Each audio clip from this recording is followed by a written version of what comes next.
Mete o bedelho, sem babulagem, sem fuleiragem no conselho. Mete o bedelho, Bruno Rodrigues.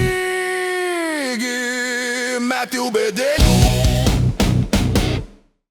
Muito boa noite, está começando o Bedelho de hoje. Eu recebo aqui na nossa bancada o líder na Assembleia Legislativa do Partido dos Trabalhadores, deputado Disseu Tencater, que tem uma trajetória aí que começou na militância jovem, chegou aí até a liderança e terceiro mandato consecutivo como deputado estadual. Muito boa noite, Disseu, é um prazer recebê-lo aqui na bancada do nosso bedelho. Estamos aqui para meter esse bedelho na vida do deputado. Seja bem-vindo. Muito bem, queria cumprimentar Bruno Rodrigues, nosso amigo Brunão. Quero cumprimentar a amiga e o amigo que nos assistem, né, aqui no programa O Bedelho da Rede TV. Agradecer o convite, agradecer essa grande oportunidade, né, de poder estar falando para tantas pessoas, entrando em tantos lares, né, não só aqui no estado do Pará, mas a gente sabe que hoje, até pela projeção que a internet tem também, porque além da televisão a gente vai ter a disseminação desse conteúdo aqui de forma virtual. Nós chegaremos em muitos lares aí de todo o Brasil e do mundo, então espero que a gente faça um bate-papo muito agradável aqui. É uma grande honra poder fazer parte aqui desse programa. Deputado, o senhor começou a sua trajetória muito jovem, né? Na pastoral, lá em Marabá. Mas o que te fez decidir entrar na vida política? Bom, na verdade, eu costumo dizer que eu nasci num berço militante, né? Num berço de luta.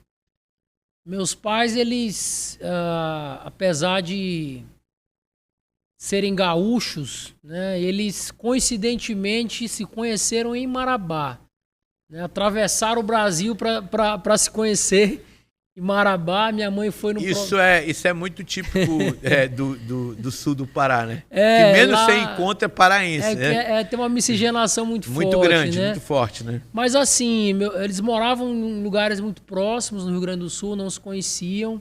E ambos foram pela Igreja Católica, né? Minha mãe foi num projeto chamado Igrejas Irmãs, para passar 30 dias em Marabá. Ela era recém-formada em pedagogia, recebeu o convite para dar aula, para ser professora em Marabá. Isso, estou falando de 1983. Né? Ela resolveu passar um ano em Marabá e retornar. Só que no final desse um ano dela, meu pai chega como seminarista para se tornar padre em Marabá. Meu Deus! E aí o pessoal brinca lá que ela... Corrompeu o padre! Que ela desencaminhou ele, né? Desencaminhou o padre! Mas ele, enfim, a Igreja Católica tem muito a ver com esse processo de entrada deles na vida social e militante, porque eles foram catequistas, né? Meu pai foi da CPT, Comissão Pastoral da Terra, durante muito tempo. Depois ele foi para a FASE. Minha mãe, como professora, foi coordenadora regional do MEB, do Sintep. Foi vereadora, meu pai foi vereador também. Então, assim, eu cresci acompanhando, vivenciando esse processo, né? A minha irmã não enveredou por esse lado, ela é médica, nunca foi muito ativa na política, mas eu tomei gosto muito cedo. Né? Então, com 14 anos, eu começo ali essa jornada também na Pastoral da Juventude. Com 15, eu viro coordenador regional da Juventude Cabocla da região. Depois vou para a Juventude Partidária, vou para o curso de Direito, entro no movimento estudantil, né? Volto para Marabá e fundo a Casa da Juventude Marabá. É uma ONG que trabalha com formação profissionalizante das juventudes de periferia. Né? Essa Casa da Juventude foi que impactou a visão política que você tem hoje? A Casa da Juventude foi uma grande virada de chave, né? Porque foi no momento que Marabá estava entre as 10 cidades mais violentas do Brasil, segundo o mapa da violência do governo federal. E, inclusive, através da CAJUM, da Casa da Juventude de Marabá, a gente conseguiu fazer à época com que Marabá fosse a primeira cidade do norte do Brasil a aderir ao Plano Juventude Viva do governo federal, que é um plano que busca fazer o enfrentamento a... Seus pais ainda moram em Marabá ainda? Moro em Marabá. Mora em Marabá. O Moro- senhor é, então, frequentador assíduo, né? Morador de Marabá. Inclusive estava lá Como é no que o senhor carnaval. vê? Como é que o senhor vê hoje a cidade de Marabá? Administração pública. Pô, Marabá é uma cidade que eu tenho um amor, né? Assim, uma história, não por ter nascido, criado lá, mas eu tenho meu escritório de advocacia lá hoje, né? Funcionando, sou advogado. Eu sempre digo, né? A minha profissão é advogado. Eu estou temporariamente cumprindo essa tarefa transitória na política, né? Mas tive a oportunidade de disputar as eleições municipais em Marabá, né? Em 2024. Teve uma boa aceitação. Uma eleição difícil, né? Praticamente sozinho. Muitos achavam que eu não levaria minha candidatura adiante. Eu levei minha candidatura até o final. Fiz um bom debate. Não entrei em polêmicas pessoais, né? Discuti a cidade, fiz um plano de governo ouvindo a sociedade. Sem criticar ninguém. Sem criticar ninguém. Visitei muitos municípios para entender políticas públicas que funcionavam, né? Então fui em Araraquara conhecer como era a política do orçamento participativo, que já funcionava há 16 anos lá com o Edinho. Conhecer a política de economia solidária. Fui em Caucaia e Maricá conhecer o programa do Tarifa Zero. Então discuti a cidade. E assim, as pesquisas me colocavam com menos de 10 mil votos e eu tirei 21 mil votos. Uma boa. O Tony, que é o atual prefeito, quando ele foi candidato na passada, ele teve 8. Então até brinquei com ele, tu teve 8 e ganhou a seguinte, eu tive 21, então te prepara. pra próxima. Dizem que o PT no Pará se divide em duas alas. A ala do Beto Faro e a ala do Paulo Rocha. E aí, tu te enquadra em que ala? Não, tem mais, porque a Tem minha mais não é ala? nenhuma das duas, né? Nenhuma das duas? Não, na verdade... Tem certeza? Na verdade, o PT do Pará...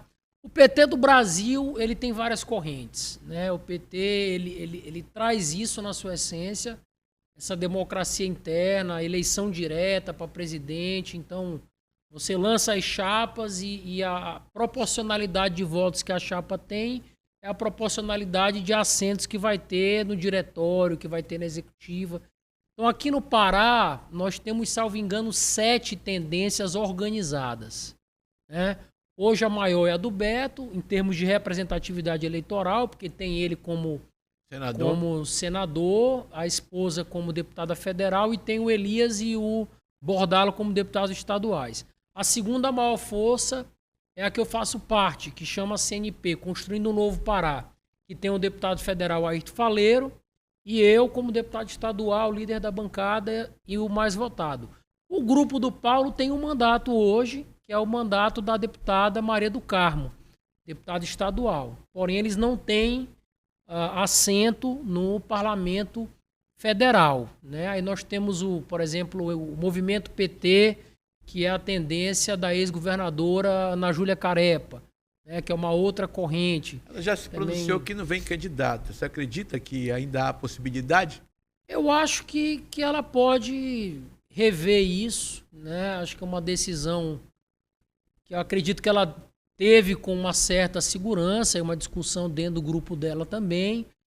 Mas uma ex-governadora é uma liderança que tem uma projeção, inclusive nacional, e uma visibilidade para dentro da direção nacional do PT, né? Então, como para o partido é fundamental garantir representatividade na Câmara Federal, assim como no Senado, é possível que o próprio Lula, é possível que o próprio Edinho, que a direção nacional faça uma conversa com a Ana Júlia para que ela possa participar do pleito, já que, mesmo ela não logrando êxito nas últimas eleições, ela teve... Foi uma governadora do estado e teve... e ela sempre teve para federal mais de 50 mil votos, né? A gente sabe o tanto que isso conta numa somatória geral, onde para se eleger você precisa desses votos. Essa matemática Exatamente. Desses votos, né? Disseu, eu te pergunto uma coisa. Hoje, dizem que o teu nome é cotado para ser aí, formar uma chapa como vice, talvez da Hanna. O PT está disposto, está brigando por essa vaga? pensa em algo majoritário, como está o PT hoje? Na junção essas alas que você acabou de falar para mim aí, elas se reúnem, elas conversam entre si ou são separadamente? Como é que funciona isso? Sim, na verdade o PT deliberou sobre isso, né? O ano passado foi o ano do nosso processo de eleição direta, o nosso PED, que ocorre a nível municipal, estadual e nacional, né? E aí você tem os diretórios, que são as instâncias deliberativas e que, pela proporcionalidade de votos, têm representações de todas as correntes. Então nós fizemos plenárias regionais, grandes plenárias regionais, com muita gente. Fizemos a primeira em Santarém, fizemos a segunda em Marabá, fizemos a terceira aqui em Belém e levamos para a reunião dos membros do diretório, tá, a decisão da posição do PT em relação à tática eleitoral 2026. Isso foi no dia, salvo engano, no dia 3 de dezembro do ano passado. E nós tínhamos duas teses, né? A que defendia o nome do Paulo Rocha como candidato ao Senado, né? E o meu nome como candidato majoritário, sendo indicado para compor a chapa com o atual governo na vice da candidatura que deve ser lançada, que deve ser da vice-governadora Hanna, que muito provavelmente, tudo indica, assume o governo a partir do próximo dia 4 de abril, quando o governador Helder se desincompatibiliza para poder disputar as eleições. Então, foi no voto, né? Salvo engano, nós vencemos por 70-13, né? Foi uma diferença bem robusta. Isso gerou um documento que foi amplamente divulgado, publicizado, de que essa seria a posição do PT. Então o PT coloca ao governo, coloca ao bloco de partidos, né, que compõem hoje a estrutura que dá a retaguarda ao projeto atualmente liderado pelo Helder, que tem uma candidatura, né, para a chapa na condição de vice, entendendo que há uma legitimidade nesse pleito. Porque nós estamos falando do partido que governa o Brasil, nós estamos falando do partido que tem a segunda maior bancada na Alepa, nós estamos falando do partido que tem um senador da República no Pará, nós estamos falando do partido que tem 2 deputados federais e que, desde 2002, nunca perdeu uma eleição no Pará. Sempre o PT venceu as eleições majoritárias nacionais aqui. Venceu as 2 com Lula, venceu as 2 com a Dilma, venceu com o Haddad e venceu a última com o Lula novamente, né? Então, eu acho que ninguém mais do que o PT, dentro desse bloco, respeitando demais todos os demais partidos, mas ninguém tem militância, base orgânica e votos para poder pleitear de forma legítima essa vaga como Partido dos Trabalhadores, né? Então eu não me coloquei, não foi uma decisão individual e pessoal minha, foi uma decisão coletiva, uma decisão do diretório estadual, né, com respaldo também do PT nacional. Tu acha que o sudeste do Pará é a base mais forte do PT ou aqui o centro? Aonde está a base mais forte do PT hoje? Bom, no estado, pelo raio, esse estado continental. Pelo raio-x das últimas eleições, né, o PT ele venceu com uma diferença maior no Nordeste paraense, no Marajó, no Baixo Tocantins, na Calha Norte e aqui na região metropolitana. Então você pega municípios como Cametá, que tem uma proporção de votos muito grande, foi quase 80%, né, em favor do Lula. Então essas regiões são regiões que deram uma ampla margem em favor do Partido dos Trabalhadores. Mas o PT é um partido que tem hoje uma ramificação em todo o território paraense, né? Então acho que em todos os lugares a gente tem uma margem considerável de votos para agregar em qualquer estratégia. Militância? Militância, base orgânica, base sindical, movimento social, dentro das universidades, movimento estudantil. Eu acho que a gente tem muitos formadores de opinião no nosso time. Seu partido tem uma aceitação grande no Pará, como o senhor falou, mas também, por outra ala do Pará, é duramente criticado. Como é que o senhor lidar com isso? Eu acho que é natural, né? Assim, da redemocratização para cá, nós vencemos 5 eleições.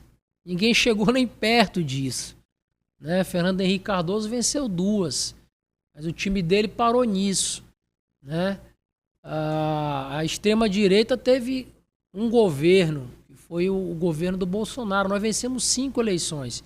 E quem governa por 20 anos, é natural que você tenha uma oposição que se construa, que você tenha discordâncias, né? Que você, enfim, enfrente aí algumas crises. Isso é natural, faz parte do processo, mas eu acho que quem vence 5 eleições, né, de forma democrática e transparente é porque de fato agradou. A maioria mais agradou do que desagradou, com certeza, né? O senhor é um deputado jovem e nossa juventude está precisando aí de emprego, né? A juventude hoje, a maior guerra hoje do nosso estado é essa busca incessante por emprego. O que o senhor tem de projeto, ou o que o senhor tem feito para colocar esse jovem no mercado de trabalho? Bom, eu tenho várias iniciativas voltadas para o segmento juvenil, né? Eu aprovei um projeto que vincula as empresas que recebem incentivo fiscal e tributário do Estado a destinar 10% das vagas de emprego ao primeiro emprego, né, para poder manter esse incentivo, porque a dificuldade muitas vezes do jovem é esse primeiro emprego, porque as empresas querem pessoas com experiência na função, e eu sempre digo que ninguém vai ter experiência na função se não tiver oportunidade de começar. Eu aprovei... Esse é o maior paradigma, né? Eu aprovei um projeto que faz com que 20% do recurso oriundo da mineração no estado do Pará seja destinado para a educação pública. Esse recurso está sendo gerenciado pela Sectet e está financiando um programa de extrema relevância, que é o Forma Pará, que coloca cursos universitários de ensino superior nos 144 municípios. Hoje, os 144 municípios têm curso da UEPA, da UFPA, da Unifespa, então mudando vidas, né, principalmente de jovens, para ir para esse mercado de trabalho. Eu aprovei o projeto empresa selo, empresa amiga da juventude também, para dar um selo e uma credibilidade maior para as empresas que contratam jovens até os 29 anos. Aprovei recentemente o Estatuto e o Sistema Estadual de Juventude, né, que vai fazer com que o Estado possa avançar aí com uma série de políticas públicas importantes para esse segmento que representa aproximadamente 25% da população do país e do Estado, né? Então a gente tem feito muita coisa, acho que o governo tem feito muita coisa também. As usinas da paz é uma ferramenta que a gente não pode deixar de mencionar. Nós vamos chegar a um total de 40 usinas no estado do Pará, já tem 23 entregues, né? Marabá teve uma que foi entregue o ano passado, e é onde as usinas se instalam com tudo aquilo que ela leva de formação, de curso profissionalizante, de práticas de esporte, enfim, tem reduzido bastante a questão da criminalidade. Então o Estado ele não entra só, digamos assim, nessas áreas mais periféricas com a força policial, mas ele entra levando cidadania, inclusão, ele leva atendimento médico, ele leva curso de gastronomia, curso de robótica, aula de inglês, aula de natação, hidroginástica. Então é algo que transforma muitas vidas também, com certeza. Verdade, sem dúvida nenhuma, isso foi um grande avanço do governo do Estado. Agora, como é que é a sua relação com o terceiro setor? Uma relação muito boa, até porque eu vim disso, né? Eu vim da Casa Juventude, a gente acaba adquirindo uma expertise nessa relação com as entidades, né? E eu, como parlamentar, eu incentivo muito, né? Cooperativas, associações, institutos a fazerem esse trabalho que muitas vezes o poder público não tem a perna para fazer, né? Então, com a volta do governo Lula, a gente teve o retorno de uma gama de editais, né, de vários ministérios. Então, eu trabalho com a minha equipe de gabinete na divulgação desses editais, para a turma poder acessar essas políticas, acessar esses recursos, né? Tem muito edital privado também, que às vezes as pessoas não conhecem, mas assim, os bancos todos têm suas fundações, Fundação Bradesco, Fundação Banco do Brasil, Fundação Caixa Econômica, a lei obriga que esses bancos tenham fundações. E essas fundações lançam editais, né, para você fazer trabalho com juventude, para você fazer trabalho na área do esporte, na área da cultura. A Vale do Rio Doce, através da Fundação Vale, também lança alguns editais. Então a gente ajuda tecnicamente a fazer projeto, a fazer plano de trabalho com a nossa equipe. Eu acho que isso é muito bacana, porque a gente vê muito projeto dar certo, às vezes sem apoio da prefeitura, às vezes sem um apoio direto de governo, mas com a organização dessa entidade do terceiro setor, a gente vê aí muita entidade dando os voos altíssimos. Deputado, aí. Eu tenho perguntado para todos que têm sentado aqui. E vou fazer a mesma pergunta para o senhor. Eu acho interessante ouvir de cada um aqui a opinião para saber se é diferente, se é igual. O que o senhor tem achado do governo Helder? Tem sido um excelente governo. Não porque eu estou na base, né, mas eu tive a oportunidade de ser um deputado de oposição em um outro projeto político, tá? E eu acho que o governo Helder, ele conseguiu quebrar um sentimento que existia no interior do estado, que era de ausência de governo, né? O sentimento de separação era muito forte por essa lacuna. Por isso a vontade de divisão do estado. Aí você olha para Marabá. O governo Helder, né? O governo Helder levou para Marabá a hemodiálise que não tinha no hospital regional. Levou a hemodinâmica que não tinha no hospital regional. Levou o tratamento oncológico que não tinha no hospital regional. Quem sofria de câncer tinha que ir para Tucuruí ou vir para Belém. Hoje trata em Marabá. Abriu uma policlínica maravilhosa com, né, mais de 40 serviços de saúde de ponta e inclusive um centro especializado só para cuidar de crianças com transtorno do espectro autista, com jardim sensorial, uma obra maravilhosa. Inaugurou uma usina da Paz com mais de 70 serviços. Vai inaugurar um hospital materno-infantil com 116 leitos, a obra está quase pronta, deve ser entregue agora no mês de abril, né? Então, assim, Marabá recebeu obras e investimentos importantes e estratégicos que nunca tinha recebido, né? E isso foi tudo feito no período da gestão do governador Helder. Nós tivemos ali no sul do Pará a pavimentação da PA que liga São Geraldo a Pissarra, né? Nós tivemos a pavimentação da estrada que liga a BR-158 à cidade de Cumaru do Norte. Então você teve obras, né, importantes. O prefeito Tião Miranda fez uma ponte nova em Marabá que foi fundamental para desafogar o trânsito na cidade, que a gente chama da segunda ponte sobre o rio Itacaiunas, né, que chama Ponte Ana Miranda, que inclusive é o nome da mãe do Tião Miranda. E o governador entrou com a metade do valor dessa ponte, 50 milhões de reais. Nunca na história de Marabá um governo tinha entrado com uma contrapartida tão alta, né, para uma obra tão relevante como a que nós tivemos lá. Então, eu acho que esse sentimento, hoje nós temos um centro regional de governo em Marabá, né, que atua fortemente naquela região.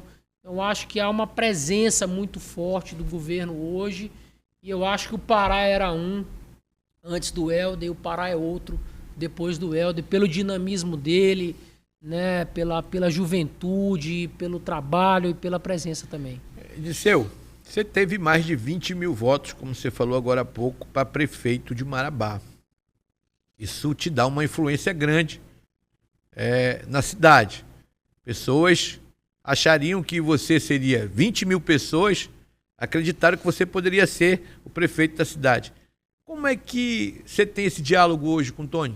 Tem? Há esse diálogo com o Tony? Bom, na verdade, há essa conversa? Na verdade, como é que você acha que está hoje a administração do Tony? Já que todo mundo aqui também está assistindo, estamos também falando com o Marabá. O meu perfil sempre foi um perfil de um político de diálogo, de pouca polêmica, né, de pouco extremismo.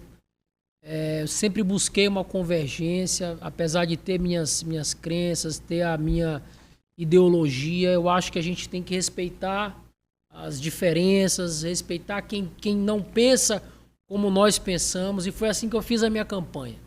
Inclusive, eu participei ao vivo de um debate lá em Marabá, televisionado pela Rede TV. Mais de 40 mil pessoas assistiram e eu fui no tete-a-tete com o Tony, discutindo... Mas o senhor não respondeu. Há esse diálogo hoje? Existe. Como existe com toda a classe política de Marabá. É lógico que nós estamos... O que o senhor acha da administração dele hoje? Hoje nós estamos... Tem deixado a desejar? Nós estamos numa posição de oposição. O vereador do nosso partido não é da base do governo, né? Ele é de oposição. A gente não faz parte da gestão, o PT não tem cargos no governo, não estamos ali, mas também não queremos atrapalhar e não queremos o mal da cidade. Pelo contrário, tudo aquilo que eu posso fazer pelo governo federal, eu faço para ajudar. Quando abre um credenciamento no PAC Seleções, no PAC Saúde, no PAC Cidades, eu sou o primeiro a ir lá avisar os secretários, dizer, olha, tem recurso para acessar, vamos buscar, vamos tentar ajudar a cidade. Vou buscar ajudar a cidade da melhor maneira possível. Mas eu acho que tem pendências que precisam ser enfrentadas e que foi a tônica central da discussão nas eleições. Saúde pública e mobilidade urbana. Saúde né? pública em Marabá então, ainda deixa muito a desejar. Eu acho que o atual prefeito muito falou em abrir uma unidade de pronto atendimento para atender a região de São Félix e Morada Nova. É uma região que tem hoje aproximadamente 80 mil habitantes, é maior que a maioria das cidades do estado do Pará. Não vi nada sendo feito ainda nesse sentido. Assim como no núcleo Cidade Nova, que abrange ali Liberdade, Laranjeira, Novo Horizonte, Belo Horizonte, aonde seria uma UPA que não foi aberta pelo governo passado. A única coisa que eu estou vendo é a continuidade da obra de um pronto-socorro no mesmo local do Hospital Municipal, que é um hospital que tem mais de 40 anos, que o Tião deixou a obra em curso e ele está continuando. Então, acho que isso deveria ter sido acelerado, né? Eu acho que uma necessidade desafio urgente. Um desafio que ele tem, porque é uma promessa de campanha, ele conseguir resolver o problema da saúde da cidade. E aí você tem que descentralizar e para uma cidade do tamanho de Marabá, da complexidade de Marabá, né, da proporção que a gente tem, você tem que ter atendimento nos polos também. Não adianta concentrar no pronto-socorro e no hospital numa mesma localidade. Eu acho que isso é um ponto. O outro é a questão da mobilidade. Marabá continua sem ônibus. O senhor, como deputado, está disposto a ajudá-lo? Com certeza. Nunca deixei de estar... As portas do gabinete estão abertas? Estão abertas. E o governador da mesma forma. Né? Mesmo não tendo sido candidato governador que logrou êxito nas eleições, o governador não tem deixado de atender às demandas do prefeito. Pelo contrário, o prefeito pediu um terreno em frente à rodoviária da Folha 32 para fazer uma obra. A governadora Hanna, em menos de 30 dias, foi lá e fez a doação da área. Atendeu o pedido do prefeito. Né? O materno infantil regional, quando inaugurado, vai desafogar, né, em muito aquilo que o Hospital Materno Infantil de Marabá hoje tem de problema, que é receber a demanda regional também. Então, o governo tem trabalho. E o governo federal da mesma forma. Né? Independentemente de partido, todos os prefeitos que utilizam a ferramenta do Transfere Gov e vinculam seus projetos, têm projetos aprovados. Marabá vai receber 1.488 casas do Minha Casa Minha Vida. Vai receber a Casa da Mulher Brasileira, que é uma obra de mais de 8 milhões de reais. Está recebendo mais de 100 milhões em saneamento básico.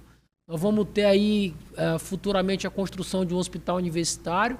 Então eu acho que Marabá está sendo enxergado né, tanto pelo governo do estado como pelo governo federal, como uma cidade importante, estratégica, independentemente da cor ou da bandeira de quem governa naquele momento específico. Continua o seu projeto? A continuação? O senhor é pré-candidato a estadual, federal? Não, eu estou... Está analisando? Não, eu estou partido, como é que seguindo tá? o comando do partido. Né, fui apontado como pré-candidato a vice-governador. Tem né, muita gente brigando por essa vaga, deputado. E a gente está nesse caminho. Né?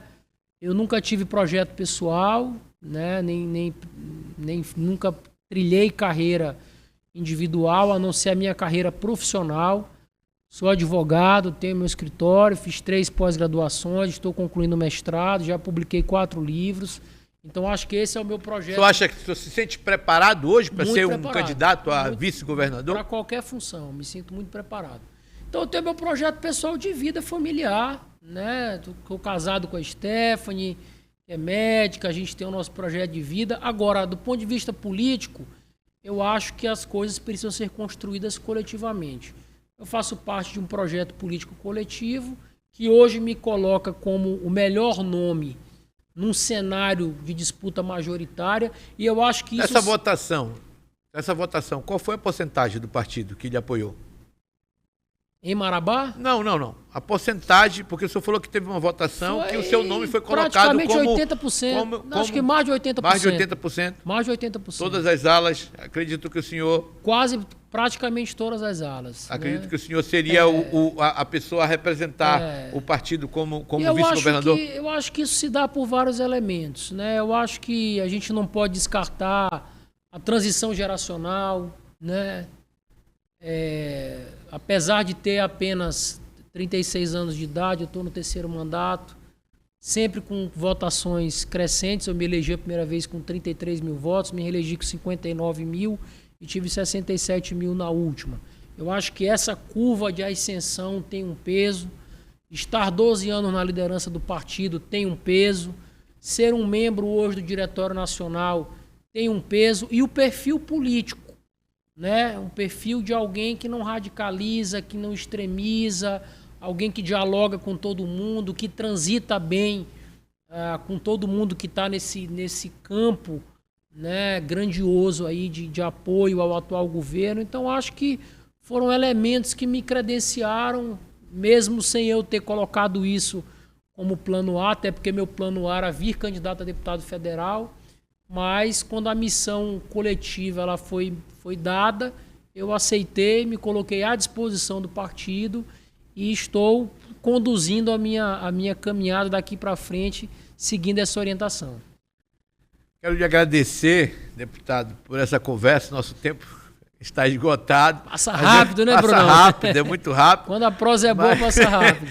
Mas eu queria que o senhor deixasse o recado aí. É bom que vocês me convidam mais, aí eu venho uma outra vez e a gente conversa mais, bem. né? Tem muita coisa para se conversar. Marabá, tenho certeza que a audiência está enorme hoje por estar lhe assistindo. Eu queria que o senhor... A câmera está aberta aí, o espaço está aberto para o senhor fazer Bruno, suas considerações. Eu queria, primeiramente, te agradecer, né? Agradecer o convite, agradecer aqui a Rede TV, toda a equipe do programa e deixar um recado para a população, né? Esse ano é um ano de eleição. Eu acho que tem uma parcela da sociedade que trabalha para desacreditar a política e os políticos. E eu costumo dizer que a política ela ainda é a maior ferramenta de transformação social que nós temos, né? Eu acredito nisso. E que gente boa e ruim tem em todo lugar. Tem em todo lugar. Uma vez eu estava em Jacareacanga, eu fiz essa fala e a senhora levantou a mão e disse: deputado, até lá em casa temos que não presta. Né? Então eu acho que a gente precisa ter essa compreensão, não entrar nessa onda de desacreditar, de querer rechaçar a política, de querer criminalizar entender que tem gente boa, gente séria, que quer fazer a diferença e votar consciente.